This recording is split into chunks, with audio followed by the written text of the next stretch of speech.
ಇವತ್ತಿನವರೆಗೂ ನಮ್ಮನ್ನು ಬಂದು ಡಿಸ್ಟ್ರಿಬ್ಯೂಟರ್ಗಳು ಯಾವುದೂ ಒಂದು ಭರವಸೆ ಕೊಡ್ತಾ ಇಲ್ಲ. ಈವರೆಗೂ ಯಾವುದೇ ಡಿಸ್ಟ್ರಿಬ್ಯೂಟರ್ಗಳು ಯಾವುದೇ ಸೂಚನೆಗಳಿಲ್ಲ, ಹೋಟೆಲ್ಗಳಿಗೆ ಸಪ್ಲೈ ಮಾಡಿ ಅನ್ನೋ ಸೂಚನೆಗಳಿಲ್ಲ. 100% ಎಷ್ಟೋ ಫುಡ್ ಝೋನ್ಗಳು ಅಲ್ಲಿ ಸಂಪೂರ್ಣವಾಗಿ ಬಂದ್ ಮಾಡಿರ್ತಕ್ಕಂಥದ್ದು.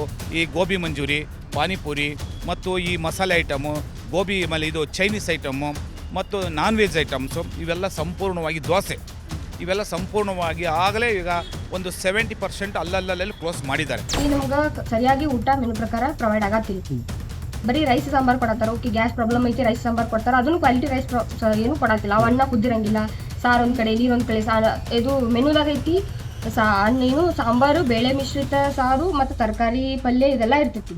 ಅದೇನೂ ಇಲ್ಲ ಇಲ್ಲಿ ಈಗ ಸದ್ಯಕ್ಕೆ ನಮಗೆ ಅದನ್ನು ಕೊಡಾತಿಲ್ಲ. PG ಪ್ರಾಬ್ಲಮ್ ಆಗೈತಿ ಅಂತ ಹೇಳಿ ಬರೀ ಅನ್ನ ಸಾಂಬಾರು ಮಾತ್ರ ಕೊಡ್ತಿದ್ದಾರೆ. ನಾವು ನಮ್ಮ ಮ್ಯಾಮಿಗೆ ಫೋನ್ ಕೇಳಿದಾಗ ಅವ್ರು ಏನಂದ್ರು, ಇಲ್ಲ ನಿಮಗೆ ಗ್ಯಾಸ್ ಪ್ರಾಬ್ಲಮ್ ಆಗೈತಿ, ಅದಕ್ಕೆ ಈಗ ಅನ್ನ ಸಾರು ಅಷ್ಟೇ ಮಾಡಿಕೊಡ್ತೀವಿ.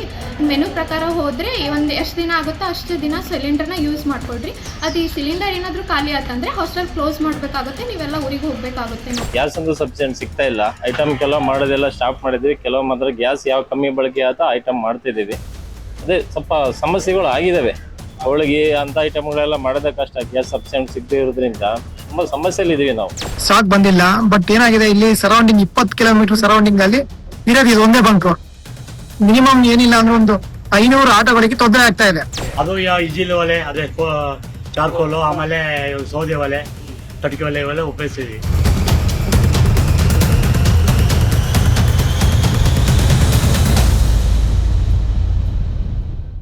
ಮಧ್ಯಪ್ರಾಚ್ಯದ ಯುದ್ಧ ಶುರುವಾಗಿ 17 ದಿನಗಳಾಗಿವೆ. ಇತ ಗ್ಯಾಸ್ ಸಮಸ್ಯೆ ಶುರುವಾಗಿಯೂ 2 ವಾರಗಳು ಆಗ್ತಾ ಇದೆ. ಸಮಸ್ಯೆ ಬಗೆಹರಿಯುತ್ತೆ ಅಂತ ಹಂಗೋ ಇಂಗೋ ದಿನಗಳನ್ನು ತಡೆದ ಹೋಟೆಲ್ಗಳು ಈಗ ಬಾಗಿಲು ಹಾಕುವುದು ಒಂದೇ ದಾರಿ ಅಂತಿದ್ದಾರೆ. ಬೇಕರಿ, ಫಾಸ್ಟ್ ಫುಡ್ಗಳಿಗೂ ಈಗ ಪ್ರಾಬ್ಲಮ್ ಆಗಿದ್ದು, ಗ್ಯಾಸ್ ಪೂರೈಕೆ ಆಗದಿದ್ರೆ ಎಲ್ಲವೂ ಬಂದ್ ಆಗುವ ಸಾಧ್ಯತೆ ಇದೆಯಂತೆ.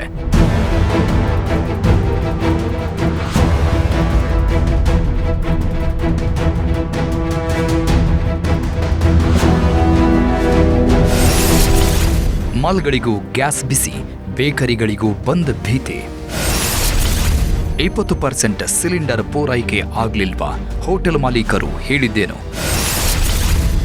ಗ್ಯಾಸ್ ಗಂಡಾಂತರ, ಜನರ ಕಣ್ಣೀರು, ಸಣ್ಣ ವ್ಯಾಪಾರಿಗಳ ಸಂಕಷ್ಟ ಹೇಗಿದೆ? ಅಲ್ಲಿ ನಡೀತಾ ಇರೋದು ಅಂತ ಇಂಥ ಯುದ್ಧ ಅಲ್ಲ, ಭೀಕರ ಯುದ್ಧಕ್ಕೆ ತೈಲ ಬಾವಿಗಳೇ ಬ್ಲಾಸ್ಟ್ ಆಗ್ತಾ ಇವೆ. ತೈಲ ರಾಷ್ಟ್ರಗಳಲ್ಲೇ ತೈಲಕ್ಕೆ ಕೊರತೆ ಆಗುವ ಭೀತಿ ಎದುರಾಗಿದೆ. ಅಮೆರಿಕ ಮತ್ತು ಇರಾನ್ ನಡುವೆ ಒಂದು ರೀತಿಯಲ್ಲಿ ತೈಲ ಯುದ್ಧವೇ ನಡೀತಾ ಇದ್ದು, ಸಾಕಷ್ಟು ದೇಶಗಳಿಗೆ ತೈಲ ಮತ್ತು ಗ್ಯಾಸ್ ಪೂರೈಕೆಯಲ್ಲಿ ವ್ಯತ್ಯಯ ಉಂಟಾಗಿದೆ. ಈ ವ್ಯತ್ಯಯ ಭಾರತಕ್ಕೂ ಆಗಿದ್ದು, ಭಾರತದಲ್ಲಿ ಗ್ಯಾಸ್ ಗೋಳಾಟ ಶುರುವಾಗಿದೆ.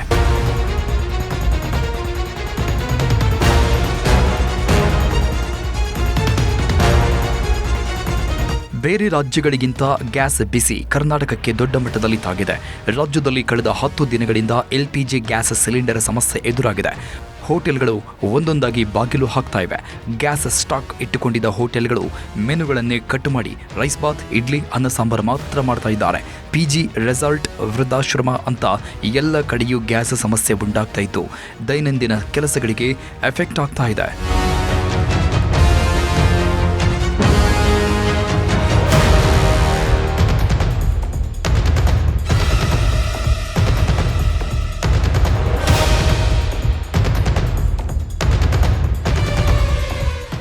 ಹೋಟೆಲ್ಗಳು ಮುಚ್ಚಿದ್ವು ಅಂದರೆ ಅದರಿಂದ ಆರ್ಥಿಕತೆಗೆ ದೊಡ್ಡ ಹೊಡೆತ ಬೀಳುತ್ತೆ. ಹೋಟೆಲ್ ಮಾಲೀಕರಿಗೆ ಮಾತ್ರ ಲಾಸ್ ಆಗೋದಲ್ಲ, ತರಕಾರಿ ವ್ಯಾಪಾರಿಗಳು, ನೀರು ಹಾಕುವವರು, ಹಾಲು ಕೊಡೋರು ಎಲ್ಲರಿಗೂ ಹೊಡೆತ ಬೀಳುತ್ತೆ. ಸಾಕಷ್ಟು ಜನರ ಕೆಲಸಗಳಿಗೆ ಕತ್ತರಿ ಬೀಳುತ್ತೆ. ಅದಕ್ಕೆ ಹೋಟೆಲ್ಗಳನ್ನು ಮುಚ್ಚಬೇಡಿ, ಹೋಟೆಲ್ಗಳಿಗೆ 20% ಗ್ಯಾಸ್ ಸಿಲಿಂಡರ್ ಪೂರೈಸಲಾಗುತ್ತೆ ಅಂತ ಸರ್ಕಾರ ಹೇಳಿತ್ತು. ಆದರೆ ಆ 20%ನಷ್ಟು ಗ್ಯಾಸ್ ಸಿಲಿಂಡರ್ ಸಹ ಸಿಕ್ಕಿಲ್ಲ ಅಂತ ಹೋಟೆಲ್ ಮಾಲೀಕರು ಹೇಳ್ತಾ ಇದ್ದಾರೆ. ಮತ್ತು ಈಗ ಆಲ್ರೆಡಿ ಸುಮಾರು ಒಂದು 20% ಹೋಟ್ಲು ಕ್ಲೋಸ್ ಆಗಿದೆ. 25ರಿಂದ 30% ಹೋಟ್ಲು ಯಾರು ಓಪನ್ ಮಾಡಿದ್ದಾರೆ ಅವರಿಗೆ ದಿನನಿತ್ಯ ಲಾಸ್ ಆಗ್ತಾ ಇದೆ. ಯಾಕಂದರೆ ಟೈಮಿಂಗ್ಸಲ್ಲಿ ಕಡಿತ ಆಗಿದೆ, ಮೆನ್ಯೂ ಐಟಮ್ಸಲ್ಲಿ ಕಡಿತ ಆಗಿದೆ. ಈ ಕುರಿತು ನಾನು ಕೇಳಿದೆ. ಹಾಗಾದರೆ 1 ವಾರಗಳ ಕಾಲ ಅಂದರೆ ಮುಂದೆ ಅವೈಲಬಿಲಿಟಿ ಸಿಗುವವರೆಗೂ ಹೋಟೆಲ್ನವ್ರು ಏನು ಮಾಡಬೇಕು? ಬಂದ್ ಮಾಡಬೇಕಾ ಅಂತೇಳಿ ಅದಕ್ಕೆ ಅವ್ರ ಉತ್ತರ ಏನೂ ಇದ್ದಿದ್ದಿಲ್ಲ. ಅಲ್ಲ, ಈಗ ಬಂದ್ ಮಾಡೋಕ್ಕೆ ನಾವು ರೆಡಿ ಇಲ್ಲ. ಯಾಕಂದರೆ ಬಂದ್ ಮಾಡಿದ್ರೆ ಮತ್ತೆ ಸುಮಾರು ಒಂದು 25% ಹೋಟ್ಲು ಮತ್ತೆ ಓಪನ್ ಆಗೋದೇ ಇಲ್ಲ. ಯಾಕಂದರೆ ಕೋವಿಡ್ ಟೈಮಲ್ಲಿ ನಮಗೆ ಕಹಿ ಅನುಭವ ಆಗಿದೆ. ಎರಡನೇ ಅನುಭವ ಇಲ್ಲಿ ಆಗಬಾರ್ದು ಅಂತ ನಾವು ನಿರೀಕ್ಷೆಯಲ್ಲಿದ್ದೀವಿ. ತುಂಬ ಕಷ್ಟ ಆಗುತ್ತೆ. ಈಗಾಗಲೇ ಬೆಂಗಳೂರಲ್ಲಿ ಅರ್ಧಕರ್ಧ ಹೋಟೆಲ್ಗಳು ತಾತ್ಕಾಲಿಕವಾಗಿ ಬಂದ್ ಮಾಡಿದ್ದಾರೆ. ಇನ್ನು ಕೆಲವರು ಲಾಸ್ ಆಗ್ತಾ ಇದ್ರೂ ಹೋಟೆಲ್ಗಳನ್ನು ಮುಂದುವರಿಸಿಕೊಂಡು ಹೋಗ್ತಾ ಇದ್ದಾರೆ. ಒಮ್ಮೆ ಹೋಟೆಲ್ ಬಂದ್ ಮಾಡಿದರೆ ಮತ್ತೆ ತೆಗೆಯೋದು ಕಷ್ಟ, ಕೆಲಸದವರು ಸಿಗೋದಿಲ್ಲ, ಗ್ರಾಹಕರು ಡೈವರ್ಟ್ ಆಗಿಬಿಡ್ತಾರೆ ಅನ್ನೋ ಕಾರಣಕ್ಕೆ ಕಷ್ಟದಲ್ಲೂ ಹೋಟೆಲ್ ನಡೆಸಿಕೊಂಡು ಹೋಗ್ತಾ ಇದ್ದಾರಂತೆ.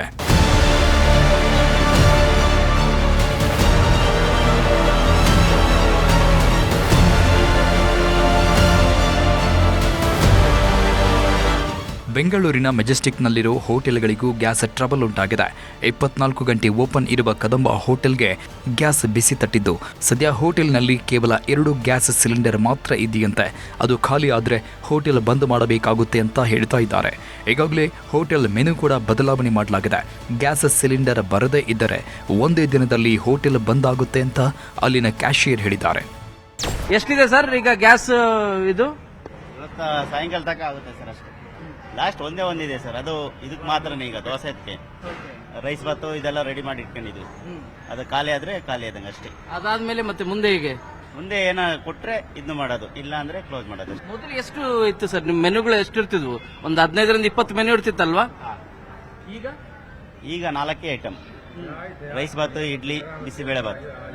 ಜನ ಕೇಳ್ತಾರಲ್ವಾ ಏನ್ ಬೇಕು ಅಂತ ಹೇಳಿ? ಕೇಳ್ತಾರೆ, ಎಲ್ಲ ವಡೆ ದೋಸೆ ಎಲ್ಲ ಕೇಳ್ತಾರೆ. ಇಲ್ಲ ಅಂತ ಹೇಳೋದು, ಏನ್ ಮಾಡೋದು, ಗ್ಯಾಸ್ ಇಲ್ಲ.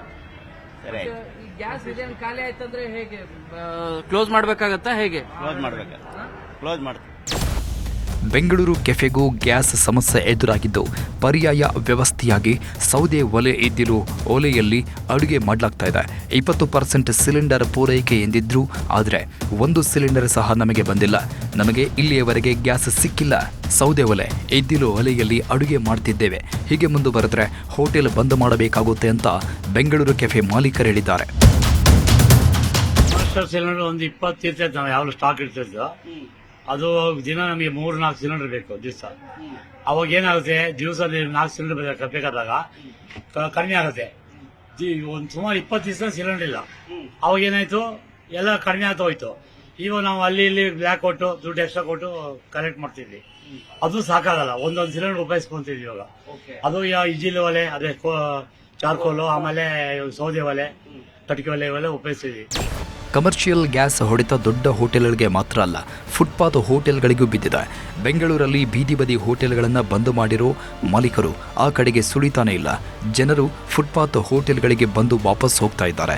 ಬೆಂಗಳೂರಿನ ಮಂಜುನಾಥ ನಗರದ ಹಲವು ಬೀದಿ ಬದಿ ಹೋಟೆಲ್ ಕ್ಲೋಸ್ ಆಗಿದ್ದು, ಸ್ಥಳೀಯರು ಸರ್ಕಾರದ ವಿರುದ್ಧ ಅಸಮಾಧಾನ ವ್ಯಕ್ತಪಡಿಸಿದ್ದಾರೆ. ನಾನೀಗ ಬಸವೇಶ್ವರ ನಗರ ಸಮೀಪದ ಮಂಜುನಾಥ್ ನಗರದಲ್ಲಿದ್ದೀನಿ. ಇಲ್ಲಿ ಬೀದಿ ಬದಿ ವ್ಯಾಪಾರಿಗಳು ಸಿಕ್ಕಾಪಟ್ಟೆ ಫುಡ್ ಅನ್ನ ಕೊಡ್ತಾ ಇದ್ರು, ಸಿಕ್ಕಾಪಟ್ಟೆ ಜನ ಕ್ಯೂ ನಿಲ್ತಾ ಇದ್ರು. ಬಟ್ ಚಿತ್ರಣ ಯಾವ ರೀತಿಯಾಗಿದೆ ಅಂದ್ರೆ ಬಿಕೋ ಅಂತ ಇದೆ. ಅಂದ್ರೆ ಕಂಪ್ಲೀಟ್ ಆಗಿ ಆ ಒಂದು ಬೀದಿ ಬದಿ ವ್ಯಾಪಾರಿಗಳ ಚಿಕ್ಕ ಚಿಕ್ಕ ಅಂಗಡಿಗಳೇನಿದೆ ಅದೆಲ್ಲವನ್ನ ಕೂಡ ಕ್ಲೋಸ್ ಮಾಡಿರುವಂತಹ ಚಿತ್ರಣ ಕಂಡು ಬರ್ತಾ ಇದೆ. ಒಂದಷ್ಟು ಹೋಟೆಲ್ಸ್ಗಳು ಇದರ ಮುಂಭಾಗ ಸಾಕಷ್ಟು ಜನ ಕ್ಯೂ ನಿಲ್ತಾ ಇದ್ರು. ಇಲ್ಲಿ ಜನ ಹೇಳೋ ಪ್ರಕಾರ ಇಲ್ಲಿ ಸದ್ಯ ಬಹುತೇಕ ಜನ ಬಂದು ವಾಪಸ್ ಹೋದಂತಹ ಚಿತ್ರಣ ಕೂಡ ಕಂಡು ಬಂತು. ಸೊ ಜನರೇ ಹೇಳೋ ಪ್ರಕಾರ ಕಮರ್ಷಿಯಲ್ ಗ್ಯಾಸ್ ಪೂರೈಕೆಯಲ್ಲಿ ವ್ಯತ್ಯಯ ಆಗಿರುವಂತಹ ಹಿನ್ನೆಲೆ ಇಲ್ಲಿ ಹೋಟೆಲ್ ಬಾಗಿಲನ್ನು ಮುಚ್ಚಿದ್ದಾರೆ. ಇದೇ ರೀತಿಯಾಗಿ ಸಿಕ್ಕಾಪಟ್ಟೆ ಜನಕ್ಕೆ ಸಮಸ್ಯೆ ಆಗ್ತಾ ಇದೆ. ಈ ಲೈನ್ ಅಲ್ಲೇ ಸಾಕಷ್ಟು ಹೋಟೆಲ್ಗಳಿದ್ದು ಅವರೆಲ್ಲರಿಗೂ ಕೂಡ ಕಮರ್ಷಿಯಲ್ ಗ್ಯಾಸ್ ಪೂರೈಕೆಯಲ್ಲಿ ವ್ಯತ್ಯಯ ಆಗಿ ಹೋಟೆಲ್ ಕ್ಲೋಸ್ ಮಾಡ್ಕೊಂಡು ಹೋಗಿರುವಂತಹ ಪರಿಸ್ಥಿತಿ ಬಂದಿದೆ. 1-2 ಹೋಟೆಲ್ ಓಪನ್ ಇದ್ರು ಕೂಡ ಅವ್ರಿಗೂ ಕೂಡ ಹೋಟೆಲ್ ಕ್ಲೋಸ್ ಮಾಡುವಂತಹ ಸಿಚುವೇಶನ್ ಇದೆ. ಆದಷ್ಟು ಬೇಗ ಕಮರ್ಷಿಯಲ್ ಗ್ಯಾಸ್ ಅನ್ನ ಪೂರೈಕೆ ಮಾಡಬೇಕು, ಇಲ್ಲಾಂದ್ರೆ ದೊಡ್ಡ ದೊಡ್ಡ ಹೋಟೆಲ್ಗಳು ಹೆಂಗೋ ಸರ್ವೈವ್ ಆಗ್ತವೆ, ಆದ್ರೆ ನಮ್ಮಂತ ಚಿಕ್ಕ ಪುಟ್ಟ ಹೋಟೆಲ್ಗಳು ಹೆಂಗ್ ಸರ್ವೈವ್ ಆಗೋದು ಅನ್ನುವಂತಹ ಪ್ರಶ್ನೆಯನ್ನ ಹೋಟೆಲ್ನ ಮಾಲೀಕರು ಜೊತೆಗೆ ಬಂದಂತಹ ಸ್ಥಳೀಯರು ಕೂಡ ಈ ಪ್ರಶ್ನೆಯನ್ನ ಕೇಳ್ತಾ ಇರುವಂತದ್ದು. ಏನಾಗುತ್ತೆ ಅನ್ನುವಂಥದ್ದನ್ನ ಕಾದು ನೋಡಬೇಕಾಗಿದೆ. ವಿಡಿಯೋ ಜರ್ನಲಿಸ್ಟ್ ಶಿವಪ್ಪ ಜೊತೆ ಪ್ರಗತಿ ಶೆಟ್ಟಿ, ನ್ಯೂಸ್ 18 ಬೆಂಗಳೂರು. ಗ್ಯಾಸ್ ಹೊಡೆತಕ್ಕೆ 100 ಕೋಟಿ ಲಾಸ್ ಆಗಲಿದೆಯಾ? ಯುದ್ಧದ ಹೊಡೆತಕ್ಕೆ ಹೋಟೆಲ್ ಉದ್ಯಮ ವಿಲವಿಲ ಒದ್ದಾಡುವಂತಾಗಿದೆ. ಗ್ಯಾಸ್ ಅಭಾವದಿಂದಲೇ ಸುಮಾರು 100 ಕೋಟಿ ನಷ್ಟದ ಭೀತಿ ಎದುರಾಗಿದೆಯಂತೆ. ಈಗಾಗಲೇ ಸಾಕಷ್ಟು ನಷ್ಟ ಆಗಿದೆ. ಆದರೆ ಗ್ಯಾಸ್ ಅಭಾವ ಇದೇ ರೀತಿ ಮುಂದುವರೆದರೆ 100 ಕೋಟಿ ಲಾಸ್ ಆಗೋದು ಪಕ್ಕಾ ಅಂತ ಹೇಳಲಾಗ್ತಾ ಇದೆ. ರಾಜ್ಯದಲ್ಲಿ 1 ಲಕ್ಷಕ್ಕೂ ಅಧಿಕ ಹೋಟೆಲ್ಗಳಿವೆ. ಬೆಂಗಳೂರು ಒಂದರಲ್ಲೇ 45,000 ಹೋಟೆಲ್ಗಳಿವೆ. ಈ ಎಲ್ಲ ಹೋಟೆಲ್ಗಳು ಗ್ಯಾಸ್ ಸಿಲಿಂಡರ್ ಸಿಗದೆ ಪರದಾಟ ನಡೆಸ್ತಾ ಇದ್ದು, ಗ್ಯಾಸ್ ಎಮರ್ಜೆನ್ಸಿ ಕಂಟಿನ್ಯೂ ಆದರೆ ದೊಡ್ಡ ಹೊಡೆತ ಬೀಳಲಿದೆ ಅಂತ ಹೋಟೆಲ್ ಮಾಲೀಕರು ಹೇಳ್ತಾ ಇದ್ದಾರೆ.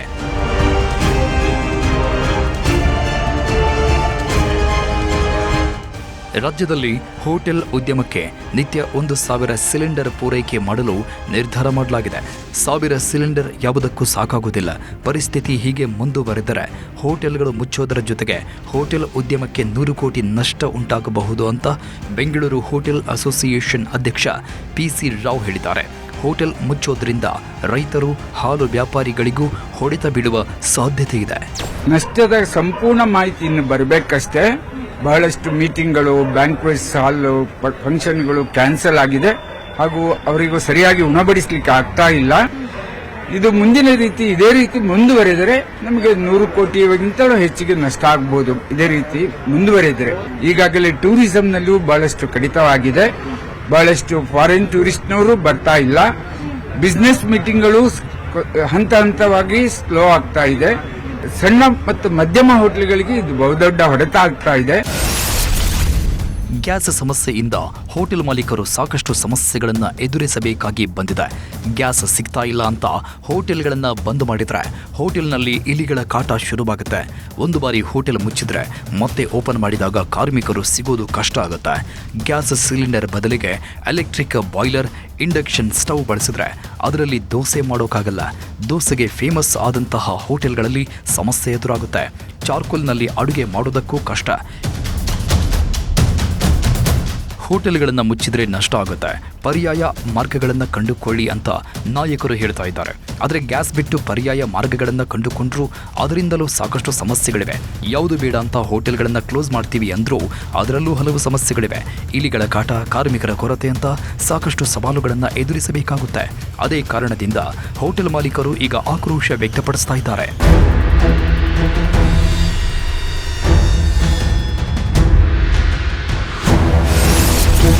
ಪಿಜಿಗಳಿಗೂ ಗ್ಯಾಸ್ ಹೊಡೆತ, ಮಾಲ್ಗಳಿಗೂ ಸಿಲಿಂಡರ್ ಬರೆ.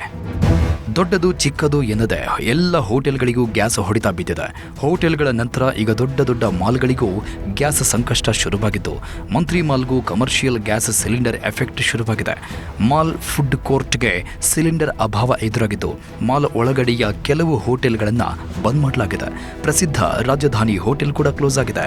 ಶಿವಸಾಗರ ಹೋಟೆಲ್ ಅನ್ನು ತಾತ್ಕಾಲಿಕ ಬಂದ್ ಮಾಡಲಾಗಿದೆ. ಗ್ಯಾಸ್ ಇಲ್ಲದ ಕಾರಣ ಹೋಟೆಲ್ಗಳನ್ನು ತಾತ್ಕಾಲಿಕ ಬಂದ್ ಮಾಡಲಾಗಿದೆ ಅಂತ ಬೋರ್ಡ್ ಅಳವಡಿಸಲಾಗಿದೆ.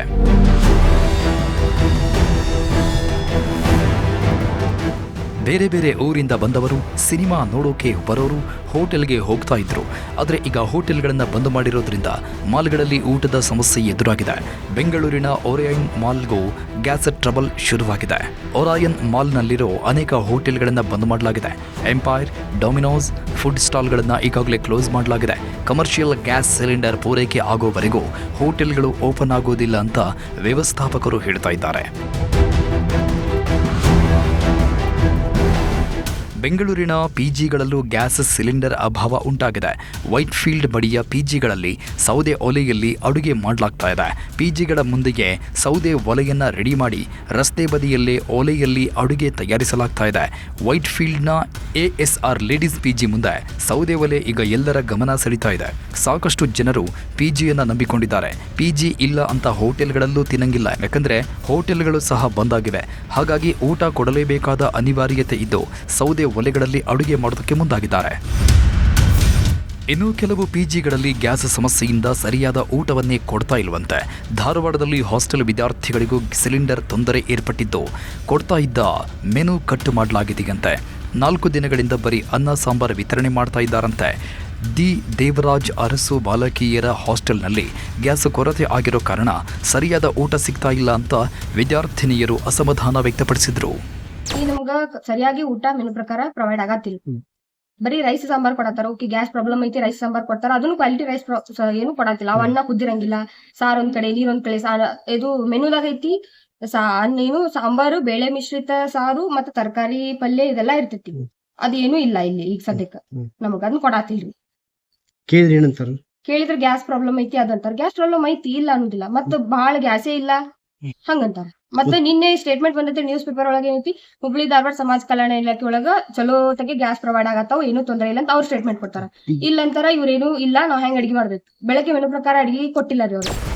ನಿಜವಾಗ್ಲೂ ಗ್ಯಾಸ್ ಪೂರೈಕೆ ಆಗ್ತಾ ಇಲ್ವೋ ಅಥವಾ ಸಿಕ್ಕಿದ ಚಾನ್ಸ್ ಅಂತ ಹಣ ಉಳಿತಾಯ ಮಾಡೋದಕ್ಕೆ ಸರಿಯಾದ ಊಟ ಕೊಡ್ತಾ ಇಲ್ವೋ ಗೊತ್ತಿಲ್ಲ.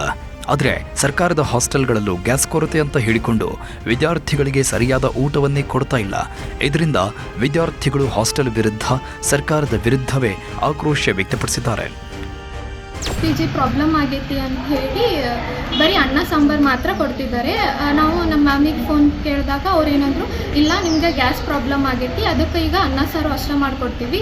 ಮೆನು ಪ್ರಕಾರ ಹೋದರೆ ಒಂದು ಎಷ್ಟು ದಿನ ಆಗುತ್ತೋ ಅಷ್ಟು ದಿನ ಸಿಲಿಂಡರ್ನ ಯೂಸ್ ಮಾಡ್ಕೊಳ್ರಿ.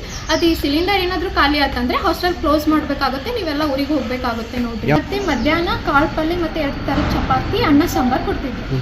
ನೈಟು 2 ಥರದ ಚಪಾತಿ ಮತ್ತು ತರಕಾರಿ ಪಲ್ಯ, ರೈಸ್ ಸಾಂಬಾರನ್ನೇ ಕೊಡ್ತಿದ್ರು. ಈಗ ಬರೀ ಅನ್ನ ಸಾರನ್ನೇ ಮಾಡ್ತಿದ್ದಾರೆ. ಆಮೇಲೆ ನಮ್ಗೆ ಡಬ್ಬಿ ಒಯ್ಬೇಕು, ಬಾಕ್ಸ್ ಒಯ್ಬೇಕು ಅಂದ್ರೂ ಪ್ರಾಬ್ಲಮ್ ಆಗತ್ತೆ. ಇಷ್ಟು ದಿನ ಹೋಟೆಲ್ ಹಾಸ್ಟೆಲ್ಗಳಿಗೆ ಮಾತ್ರ ಸಮಸ್ಯೆ ಅಂತ ಹೇಳ್ತಾ ಇದ್ರು. ಆದರೆ ಈಗ ಬೇಕರಿಗಳಿಗೂ ಗ್ಯಾಸ್ ಕಷ್ಟಗಳು ಶುರುವಾಗಿವೆಯಂತೆ. ಶಿವಮೊಗ್ಗದಲ್ಲಿ ಬೇಕರಿ ಉದ್ಯಮಕ್ಕೆ ಗ್ಯಾಸ್ ಹೊಡೆತ ಬಿದ್ದಿದ್ದು, ಗ್ಯಾಸ್ ಸಿಗದೆ ಬೇಕರಿ ಮಾಲೀಕರು ಬೆಲೆ ಏರಿಸುವ ನಿರ್ಧಾರಕ್ಕೆ ಬಂದಿದ್ದಾರೆ. ಯುಗಾದಿ ವೇಳೆ ಹೀಗಾದ್ರೆ ಕಷ್ಟ ಆಗುತ್ತೆ, ಬೆಲೆ ಏರಿಕೆ ಮಾಡೋದು ಒಂದೇ ದಾರಿ ಅಂತ ಅಳಲು ತೋಡಿಕೊಂಡಿದ್ದಾರೆ. ನಾವು ಅದ್ರ ಬಗ್ಗೆನೇ ಯೋಚನೆ ಮಾಡ್ತಿದ್ದೀವಿ. ಈಗಂದು ಕಾಂಪಿಟೇಷನ್ ಯುಗ, ಯಾವ್ದು ರೇಟ್ ಸಡನ್ ಆಗಿ ಯಾವ್ದು ಜಾಸ್ತಿ ಮಾಡೋಕ್ಕಾಗಲ್ಲ. ಅದ್ರ ಬಗ್ಗೆ ನಾವು ಯೋಚನೆ ಮಾಡ್ತಿದ್ದೀವಿ. ಗ್ಯಾಸ್ ಅಂತೂ ಸಫಿಷಿಯೆಂಟ್ ಸಿಗ್ತಾ ಇಲ್ಲ. ಐಟಮ್ ಕೆಲವು ಮಾಡೋದೆಲ್ಲ ಸ್ಟಾಪ್ ಮಾಡಿದ್ವಿ, ಕೆಲವು ಮಾತ್ರ ಗ್ಯಾಸ್ ಯಾವ ಕಮ್ಮಿ ಬಳಕೆ ಆತ ಐಟಮ್ ಮಾಡ್ತಿದ್ದೀವಿ. ಅದೇ ಸ್ವಲ್ಪ ಸಮಸ್ಯೆಗಳು ಆಗಿದ್ದಾವೆ. ಹೋಳಿಗೆ ಅಂತ ಐಟಮ್ಗಳೆಲ್ಲ ಮಾಡೋದೇ ಕಷ್ಟ, ಗ್ಯಾಸ್ ಸಫಿಷಿಯೆಂಟ್ ಸಿಗದೇ ಇರೋದ್ರಿಂದ ತುಂಬ ಸಮಸ್ಯೆಲಿದ್ದೀವಿ ನಾವು. ಅಂದ್ರೆ ಮೊದಲು ಎಷ್ಟಿತ್ತು ಸರ್ ಬೆಲೆ? ಒಂದು ಸ್ವೀಟ್ಸಿಗೆ ಯಾವ್ಯಾವ ಸ್ವೀಟ್ಸಿಗೆ ಯಾವ ಬೆಲೆ ಇತ್ತು, ಈಗ ಯಾವ ರೀತಿ ಆಗ್ಬೋದು ಸರ್? ಈಗ ಎಲ್ಲ ರೇಟ್ ಜಾಸ್ತಿ ಮಾಡಲೇಬೇಕಾಗಿದೆ. ಗ್ಯಾಸ್ ಎಲ್ಲ 1 to ಡಬಲ್ ಆಗೋ ರೀತಿ ಆಗ್ತಾ ಇರೋದ್ರಿಂದ ಸ್ವಲ್ಪ ಜಾಸ್ತಿ ಮಾಡಬೇಕಾಗತ್ತೆ. ರಾಜ್ಯದ ಪ್ರತಿ ಜಿಲ್ಲೆಗಳಲ್ಲೂ ಸಮಸ್ಯೆ ಆಗ್ತಾ ಇದೆ. ಹೋಟೆಲ್ಗಳು ದೊಡ್ಡ ಮಟ್ಟದಲ್ಲಿ ಹೊಡೆತ ತಿಂತಾ ಇವೆ. ಸರ್ಕಾರ ಚರ್ಚೆಗಳನ್ನು ಮಾಡಿದ್ರು, ಮೀಟಿಂಗ್ ಮೇಲೆ ಮೀಟಿಂಗ್ ಮಾಡಿದ್ರು, ಸಮಸ್ಯೆ ಬಗೆಹರಿತಾ ಇಲ್ಲ. ಇದರಿಂದ ಹೋಟೆಲ್ ಮಾಲೀಕರು ತಲೆ ಮೇಲೆ ಕೈ ಹೊತ್ತು ಕೂರುವಂತಾಗಿದೆ.